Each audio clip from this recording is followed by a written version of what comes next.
మీ business ను develop చేసుకోవాలి అనుకుంటున్నారా? మీ పరపతిని పెంచుకోవాలి అనుకుంటున్నారా? అయితే ఓకే టీవీ ద్వారా L band, Aston band ad, scrolling ad, ad with voice overs, logo bug, video ads ద్వారా మీ యాడ్స్ ను పబ్లిష్ చేసుకోండి.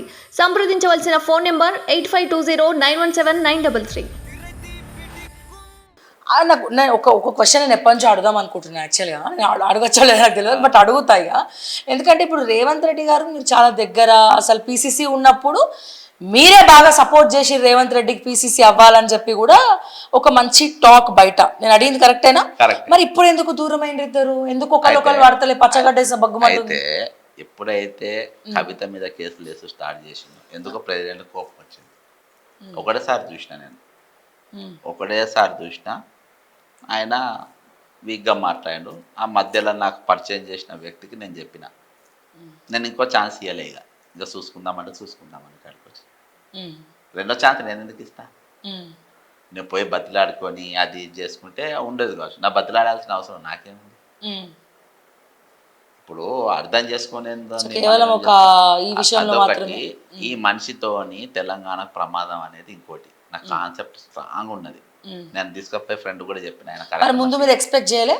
మీరు సపోర్ట్ చేసినప్పుడు మీరు ఎక్స్పెక్ట్ సపోర్ట్ చేసేటప్పుడు కూడా ఆయన చెప్పింది, నేను మధ్యలో ఎవరైతే నా మిత్రుడు తీసుకుపోయిండో ఆయన కరెక్ట్ కాదబ్బా అని. కానీ అప్పుడున్న పరిస్థితులల్లా మా వాళ్ళు కూడా అట్నే ఉండే కదా. కేసీఆర్తో సూపర్ చేసి కాంగ్రెస్ను ఓడగొట్టుకొని వాళ్ళు అట్నే ఉండే. నా సెల్ఫ్ కోసం కాదు, నేను తెలంగాణ దృష్టిలో పెట్టుకొని నిన్న కాంగ్రెస్ పార్టీని అధికారం రావాలని కొట్లాడిన స్టాఫ్య గారు, అధికారం రావాలని కొట్లాడిన. అట్ ద సేమ్ టైం 1వ తారీఖు మళ్ళీ ప్రెస్ మీట్ పెట్టిన సీఎం చేయొద్దని. నేను కాంగ్రెస్ ఎక్కడ ఓటేయద్దని చెప్పాలి, కాంగ్రెస్ని ఎక్కడ ఇది చేయాలి, 100% అందరికి ఓటేయాలి, అందరికి గెలవాలని చెప్పిన. నికాస్ కదా ఎంపీ ఎలక్షన్ కూడా నేను ఇవ్వాలి, ఇప్పుడు కూడా అదే చెప్పిన కదా. మీరు ఇవాళ చూడండి, ముఖ్యమంత్రి అయిన తర్వాత రాహుల్ గాంధీ గారు భారత్ జోడో యాత్ర తర్వాత ఇక్కడ పార్టీ బలోపేతమైంది. కర్ణాటక ఎలక్షన్ ఎఫెక్ట్ గెలిచింది. ఇవాళ న్యాయయాత్ర చేస్తుండ్రు రాహుల్ గాంధీ గారు, ఇక్కడ కాంగ్రెస్ పార్టీలో చేరుతాడు. ఒక్కడు కూడా రాహుల్ గాంధీ గారి భారత్ జోడో యాత్రతో నేను ఇన్స్పైర్ అయినా కానీ ఒకడన్నాడు. ఆయన న్యాయయాత్ర చూసి నేను ఇన్స్పైర్ అయినా ఒకడన్నాడు. అన్ని కిలోమీటర్ల పాదయాత్ర చేసిండు రాహుల్ గాంధీ, గొప్ప నాయకుడు అని కాంగ్రెస్ ఒక్కడన్నాడు. వస్తుండు మా నాయకుడిని చూసి వస్తున్నావు అని అంటాడు. ఇక రాహుల్ గాంధీ కంటే గొప్ప నాయకుడిగా రేవంత్ రెడ్డి అయిపోయాడు. ఇవాళ తెలంగాణ ఎట్లా వచ్చిందంటే రాహుల్ గాంధీ కంటే పెద్ద లీడర్ ఎవరంటే ఇప్పుడు నేనే పెద్ద లీడర్ అని నేను ఎక్స్పోజ్ చేస్తుండే ఇండైరెక్ట్గా. మరి అంటే మేమేం యూట్యూబ్ ఛానల్ ఏం చెప్పుకోవాలి? ఒక పక్క మా కేటీఆర్ సారు, ఒక పక్క వీళ్ళందరూ కూడా చెప్తున్నారు ఎక్కడ పడితే అక్కడ కొట్టి చంపుతామని మా ఫోటోలు పట్టుకొని సోషల్ మీడియాలో ట్రోల్ చేస్తున్నారు. మరి మేమేమైపోవాలి సార్? ఇది మరీ బాగుంది. సో ఫైనల్గా సార్, లోక్సభ ఎన్నికల్లో కాంగ్రెస్ పార్టీకి ఈ 17 నియోజకవర్గాల్లో ఎంపీ స్థానాల్లో ఎన్ని సీట్లు వస్తాయి? ఇప్పుడు పెద్ద వేవ్ల నెగిటివ్ వేవ్, అసలు అధికారం రాదు అని అందరూ అనుకున్నప్పుడు 65 సీట్లు కాంగ్రెస్ పార్టీకి వచ్చినాయి. ఈరోజు రేవంత్ రెడ్డి గారు పీసీసీ అయిన తర్వాత 6 పథకాలు అక్కడక్కడ అమలవుతున్న తర్వాత ఈరోజు తీగల కృష్ణారెడ్డి వీళ్ళు మహేందర్ రెడ్డి ఒక్కొక్కరు ప్రతి జిల్లాల ఈ జాయిన్ అవ్వడం చూస్తుంటే 14 సీట్లు పక్కా వస్తాయి అనుకో. అలా హైదరాబాద్ ఒకటి తీసేద్దాం, ఒక 2 ఎంపీ సీట్లు, ఒకటి బీజేపీ, ఒకటి బీఆర్ఎస్ తీసేసిన 17 సీట్లలో 14 సీట్లలో ఖచ్చితంగా కాంగ్రెస్ పార్టీ అధికారంలోకి రేవంత్ రెడ్డి గారి నాయకత్వంలో రావాలి. ఎందుకంటే రాహుల్ గాంధీ పేరు చెప్పకుండా పనిచేస్తుంది కదా. రాహుల్ గాంధీ గారిని ఎవరు ఇన్స్పైర్ కాకుండా వీళ్ళందరూ జాయిన్ అయ్యారు కదా.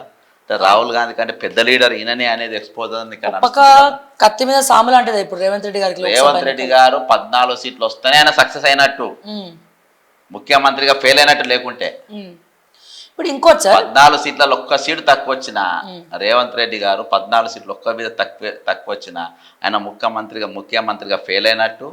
ఇక ఆయన కుసోవాలని కూడా ఆలోచించుకోవాలి.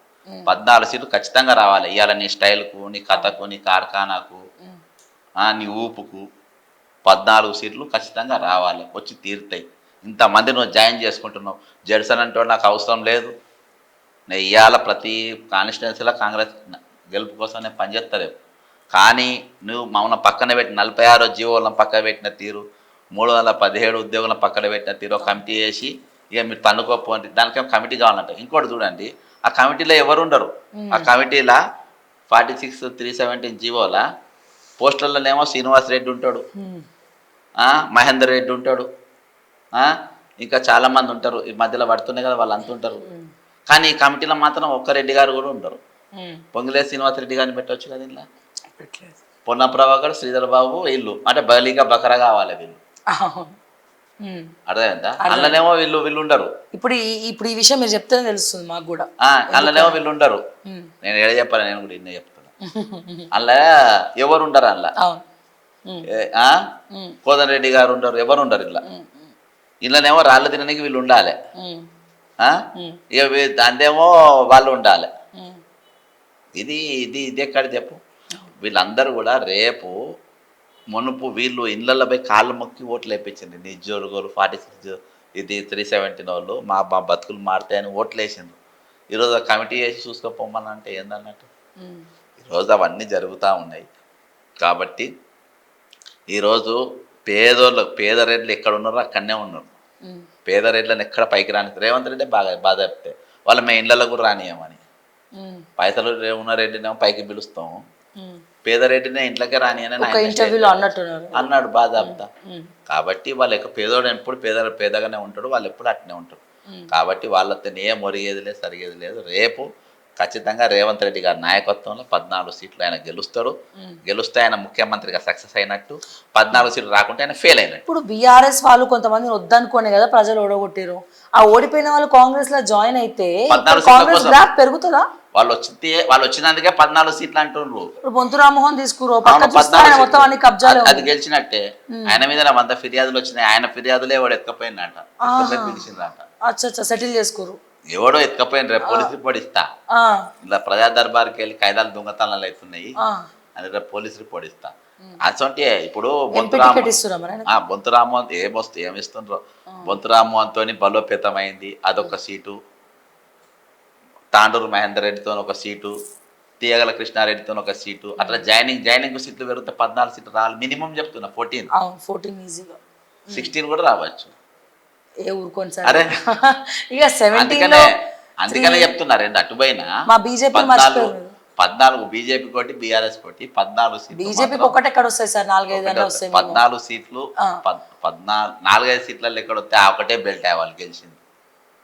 ఒకటే బెల్ట్ కదా, ఎక్కడ గెలిచింది ఇక్కడ గోషామాయిలో ఒకటి, అక్కడ బెల్ట్ స్ట్రెచ్ ఆదిలాబాద్ దాకా. ఎమ్మెల్యే ఓడిపోయిన వాళ్ళు ఎంపీ ఎట్లా గెలుస్తారు? ఎమ్మెల్యేగా పోయిందంటే వాళ్ళు ఎంపీగా రారు. 14 కాంగ్రెస్ కి అయితే రేవంత్ రెడ్డి గారి నాయకత్వంలో 14 సీట్లు వచ్చి తీరుతాయి. రాకుంటే సీఎం గా ఫెయిల్ అంతే. అలా వేరే ముచ్చటే లేదు, ఫెయిల్ అయినట్టే ఇక అంతే. దానికి అది కార్యకర్తలకు అప్పుడు వీళ్ళు సమాధానం చెప్పాలి, ఎవరిని అడిగి వాళ్ళని జాయిన్ చేసుకుంటుండ్రు. కరెక్ట్. సరే ఇప్పుడు ఫైనల్ గా ఒక క్వశ్చన్ అడుగుతా. మా బాపు మా కేసీఆర్ గారు ఢిల్లీ ఎందుకు పోదాం అనుకుంటున్నారు, తెగ ప్రయత్నిస్తున్నారు. ఇంకేమైనా తెలుసా మీరు? నాకేమైనా వచ్చిన వార్త? ఏం లేదు, బీఆర్ఎస్ తో బీజేపీతో పొత్తుకు ట్రై చేసుకుంటున్నారు ఇద్దరు పరస్పరము. ఇద్దరు టైం కూడా అక్కడ బాగలేదు, పొత్తు ఉంటే ఇద్దరు కలిపి మనకి ఇన్ని సీట్లు వస్తాయనే ఆలోచనలో ఉన్నారు. ఈ అరెస్ట్ ఇదంతా ఇద్దరు డ్రామాని. అందులో మరి ఎక్కడి వరకు ఫలిస్తో లేదు, కానీ పొత్తు మాత్రం చాలా సీరియస్ గా నడుస్తుంది.